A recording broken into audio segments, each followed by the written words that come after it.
7 things Christians should never say. Have you ever stopped to think about the power of your words? Not just the big, bold statements, but the everyday phrases we say without a second thought? As Christians, our words carry weight. They can encourage, heal, and inspire, but they can also wound, mislead, or push people away from the very God we're trying to represent. Let me ask you this. How many times have you said something, fully intending to help or comfort someone, only to realize later that it didn't land the way you thought it would? Maybe it even hurt them. If you've been there, you're not alone. It's easy to fall into the trap of repeating phrases we've heard in church, at Bible studies, or even from family, without considering the deeper impact of those words.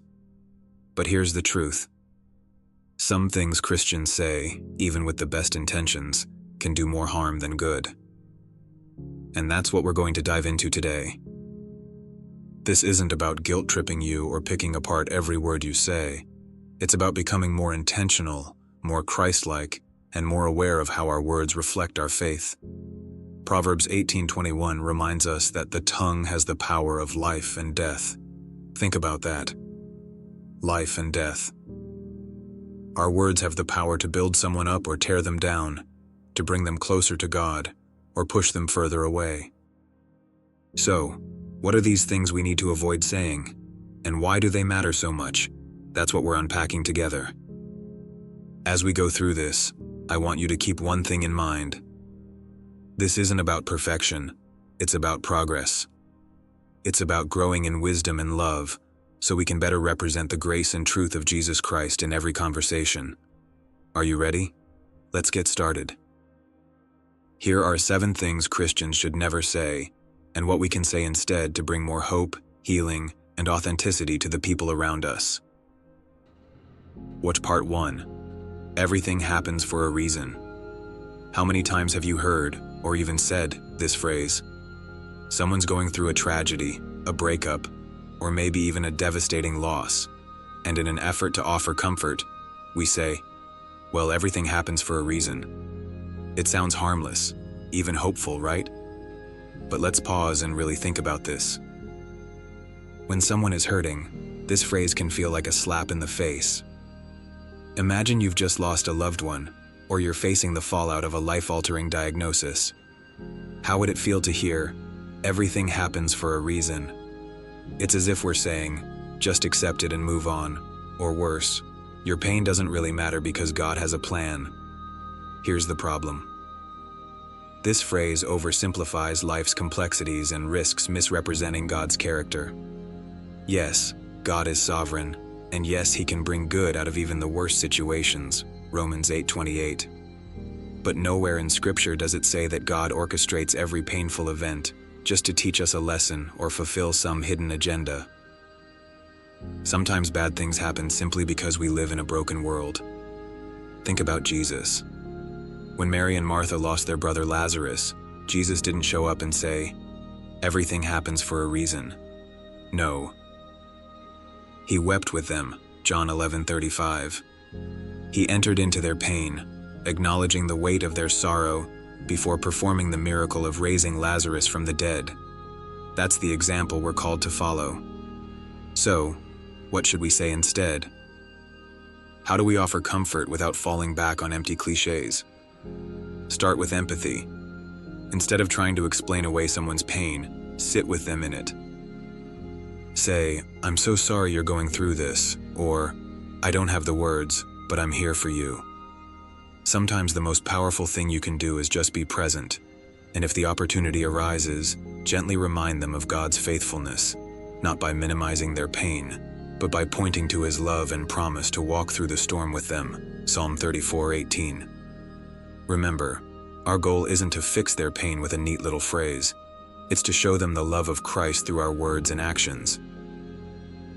So let's drop the, everything happens for a reason line. It's time to replace it with something deeper, something real, something that truly reflects the heart of God. Ready for the next one? Let's keep going. Part 2. God won't give you more than you can handle. How many times have you heard this one? Maybe you've even said it yourself. Someone is overwhelmed, barely holding it together, and the words come out, "Don't worry, God won't give you more than you can handle." It's meant to be reassuring, but let's be honest, it's not. Here's the truth. This phrase isn't just unhelpful, it's unbiblical. It's a distortion of 1 Corinthians 10:13, where Paul says God will not let us be tempted beyond what we can bear. Notice the word tempted. Paul is talking about resisting sin, not enduring life's hardships. That's a big difference. Life absolutely gives us more than we can handle, and that's not a mistake. It's part of the design. If we could handle everything on our own, why would we need God? Think about it. The whole foundation of our faith is built on the idea that we can't handle life's challenges by ourselves. That's why Jesus says, "Come to me, all you who are weary and burdened, and I will give you rest." Matthew 11:28. It's why Paul writes, "When I am weak, then I am strong." 2 Corinthians 12:10. Our strength doesn't come from self-sufficiency, it comes from total dependence on God. Now imagine being on the receiving end of this phrase. You're grieving, stressed, or completely overwhelmed, and someone tells you, God won't give you more than you can handle. How does that feel? It's like being told, if you can't handle this, maybe your faith isn't strong enough. It can add guilt and shame to an already unbearable situation. So what's a better response? How do we support someone who feels crushed under the weight of life? Start by acknowledging their struggle. Say, "I can't imagine how hard this must be for you," or "I'm here for you," whatever you need. And don't just say it. Follow through. Offer to pray with them, sit with them, or help in practical ways. Most importantly, point them to God's presence, not their own strength. Remind them that it's okay to feel weak. Share verses like Isaiah 41:10, where God promises, "Do not fear, for I am with you. Do not be dismayed, for I am your God. I will strengthen you and help you." Let them know that leaning on God isn't a sign of failure. It's exactly what He wants us to do. Here's the bottom line. Life will give us more than we can handle, but it will never give us more than God can handle. That's the truth we need to hold on to, and that's the truth we need to share with others. Let's drop the cliches and offer real hope, rooted in God's promises. Ready for the next one? Let's keep going. Part 3. You just need to pray harder. Let's be real for a moment. How many times have you heard this phrase thrown around as the ultimate solution to someone's struggles? Maybe they're battling a chronic illness, facing a broken relationship, or struggling with mental health, and someone says, "You just need to pray harder." Now don't get me wrong. Prayer is absolutely essential. It's our lifeline to God, our way to communicate with Him, seek His will, and find strength. But let's talk about the unintended message behind this phrase. When we tell someone to pray harder, it can feel like we're saying their faith isn't strong enough, or that they're not doing enough to earn God's help. And that's a dangerous road to go down. Think about what that implies. Are we suggesting that God's willingness to move in someone's life is based on how much effort they put into prayer? Are we saying that if they just did it right, their problems would vanish? That's not the God we serve. God isn't sitting up in heaven with a checklist, waiting for us to meet a certain quota of prayers before He steps in. His grace and mercy aren't earned, they're freely given. The truth is, unanswered prayers don't always mean someone isn't praying enough or praying the right way. Sometimes God's answer is wait, sometimes it's not yet, and yes, sometimes it's even no. Not because He doesn't care, but because His plan is bigger than we can see in the moment. Just look at Jesus in the Garden of Gethsemane. He prayed with all his heart, sweating drops of blood, and yet the answer to his prayer wasn't what he asked for. It was something greater, the salvation of the world, Luke 22:42. So how do we respond when someone is hurting and searching for answers? Instead of telling them to pray harder, remind them that God hears their prayers, even the ones whispered through tears or groaned in silence, Romans 8:26. Let them know it's okay to feel weary, to wrestle with doubt, and even to question God. He can handle it. And here's a challenge for you. Instead of just saying, "I'll pray for you," stop and pray with them right then and there. There's incredible power in coming alongside someone in prayer, lifting them up to God, and reminding them that they're not alone. Here's the bottom line. Prayer isn't about twisting God's arm or proving our faith. It's about surrendering to His will and trusting His heart, even when we don't understand. So let's ditch the pray harder advice and focus on encouraging people to rest in the truth that God is near, He is listening, and He is faithful.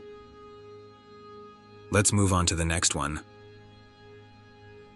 Part 4. God helps those who help themselves. Let's talk about one of the most popular phrases that's often mistaken for Scripture. God helps those who help themselves. Sounds good, right? It's motivational, it's empowering, and it feels like something you'd hear in a sermon. But let me tell you something. It's not in the Bible. In fact, this phrase couldn't be further from the gospel. Here's the thing. If God only helped those who could help themselves, none of us would stand a chance. The entire message of Christianity is built on the idea that we can't save ourselves. Romans 5:6 says, "You see, at just the right time, when we were still powerless, Christ died for the ungodly." Powerless, that's the key word. We didn't climb our way to God, He came to us. But here's the danger of this phrase. It puts the burden back on us. It implies that if we're struggling, it's because we're not working hard enough. If we're stuck, it's because we're not doing enough. And that's a heavy load to carry. Let's be honest. Life is hard enough without adding the pressure of thinking it's all up to us. This mindset also warps our view of God. Instead of seeing Him as a loving Father who steps into our mess and carries us through, we start seeing Him as a boss who only rewards the go-getters. But that's not who He is. Psalm 46:1 says, "God is our refuge and strength, an ever-present help in trouble." Notice it doesn't say, "an ever-present help for those who've got it all together." God's help isn't conditional, it's constant. So, where does this leave us? Does it mean we sit back and do nothing, waiting for God to handle everything? Not at all. There's a balance here. Faith isn't passive, it's active. James 2:17 reminds us that faith by itself, if it is not accompanied by action, is dead. But there's a difference between working out our faith and carrying the weight of the world on our shoulders. The former is partnership with God, the latter is self-reliance, and one leads to peace, while the other leads to burnout. When someone is struggling, instead of saying, "God helps those who help themselves," point them to the truth. God helps those who turn to Him. Encourage them to bring their burdens to God, to lean into His strength, and to trust Him with the outcome. Remind them of Matthew 11:28, where Jesus says, "Come to me, all you who are weary and burdened, and I will give you rest."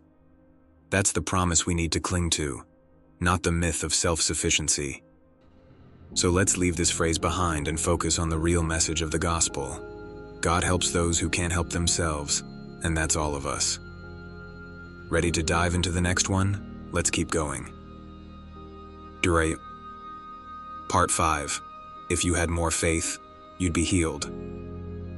Let's not tiptoe around this one. Saying, "If you had more faith, you'd be healed," is not just hurtful, it's dangerous.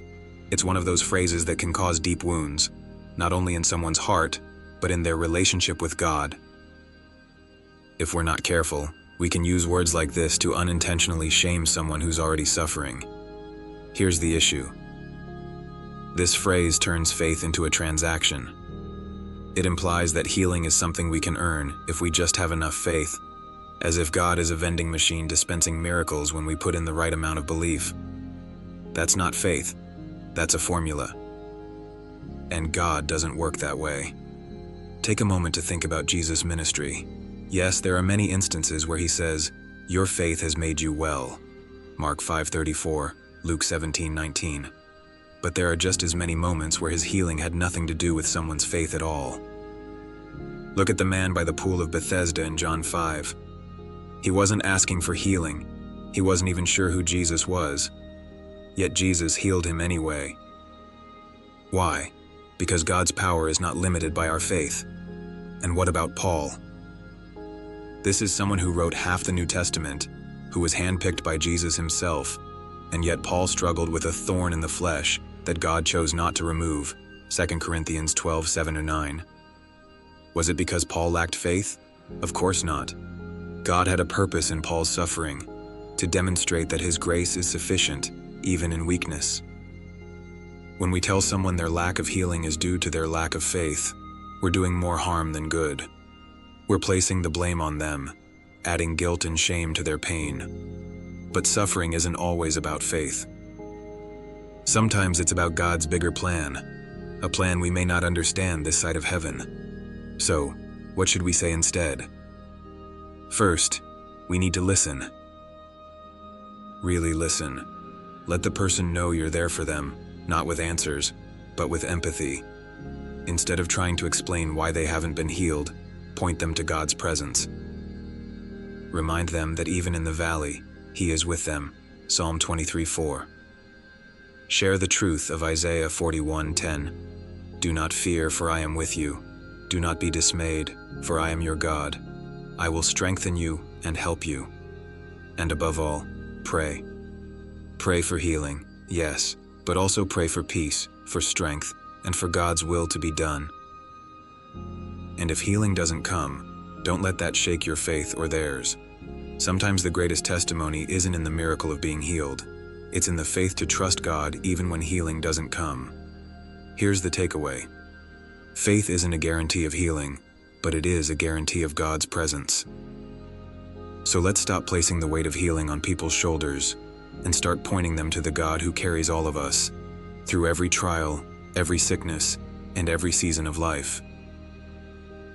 Ready to tackle the next one? Let's keep going. Part 6. At least it's not that bad. Imagine this. A friend comes to you in tears, overwhelmed by a situation that's left them broken and hurting. Maybe they lost a job, suffered a breakup, or are grieving a missed opportunity. And in an attempt to comfort them, you say, "Well, at least it's not that bad. It could be worse." You mean to help, but instead, you've just minimized their pain. Here's the problem. At least it's not that bad does nothing to validate someone's struggle. Instead, it brushes their feelings aside and sends the message that they should just get over it. But pain doesn't work that way. Grief doesn't work that way. And God doesn't work that way. Think about Jesus. When He encountered people in pain, He never minimized their struggles. He didn't say, "At least it's not as bad as what I'll face on the cross." No, He met them where they were, with compassion and understanding. In John 11, when Jesus saw Mary and Martha mourning the loss of their brother Lazarus, He didn't lecture them about God's bigger plan. Instead, He wept with them, John 11:35. That moment shows us that God doesn't dismiss our pain. He enters into it. When we say, "At least it's not that bad," we're trying to offer perspective. But perspective isn't what people need in their darkest moments. What they need is empathy. They need someone to sit with them, cry with them, and say, "I'm so sorry you're going through this." They need someone to remind them that it's okay to feel hurt, angry, or overwhelmed. Here's a hard truth. Comparing pain doesn't lessen it. Telling someone their struggles aren't as bad as someone else's doesn't make their heartache disappear. In fact, it often adds guilt to their grief, making them feel like they're wrong for struggling in the first place. But God never shames us for our emotions. The Psalms are full of raw, honest cries to God, proof that He welcomes our pain and meets us in it. So, what can we say instead? Instead of minimizing, validate. Say, "I can see this is really hard for you," or, "I can't imagine how you're feeling, but I'm here for you." And if you don't know what to say, that's okay. Sometimes silence speaks louder than words. Just being present can bring more comfort than any phrase ever could. And if you want to offer perspective, do it gently and with love. Instead of saying, "At least it's not that bad," point them to God's promises. Remind them that He is near to the brokenhearted, Psalm 34:18, and that He can bring beauty from ashes, Isaiah 61:3. But always start with empathy. Here's the bottom line. Pain doesn't need to be ranked, it needs to be acknowledged. So let's stop trying to fix people's feelings with at least statements and start showing them the compassion of Christ. Ready for the final part? Let's keep going. Bavra, Part 7. I'll pray for you, when it's empty words. Let's get real for a second. How many times have you said, "I'll pray for you," and then didn't? Be honest, it's easy to do. Life gets busy, you forget, and before you know it, the promise to pray becomes just another thing left undone. But here's the thing. When we throw around "I'll pray for you" casually and fail to follow through, we risk turning one of the most powerful things we can do into something meaningless. The problem isn't the phrase itself. Telling someone you'll pray for them can be incredibly encouraging, if you mean it. But too often it becomes a Christian cliché, a way to end a conversation without really engaging. It's like saying, "Good luck," or "Take care." It sounds nice, but if there's no action behind it, what's the point? Here's why this matters. Prayer isn't just a polite gesture or a nice idea. It's a powerful, life-changing act. James 5:16 says, "The prayer of a righteous person is powerful and effective." When we pray for someone, we're interceding on their behalf, asking the God of the universe to step into their situation. That's not something to take lightly. Now imagine being on the receiving end of an empty, "I'll pray for you." You're going through a tough time, and someone says it, but you can tell it's just words. It feels hollow, doesn't it?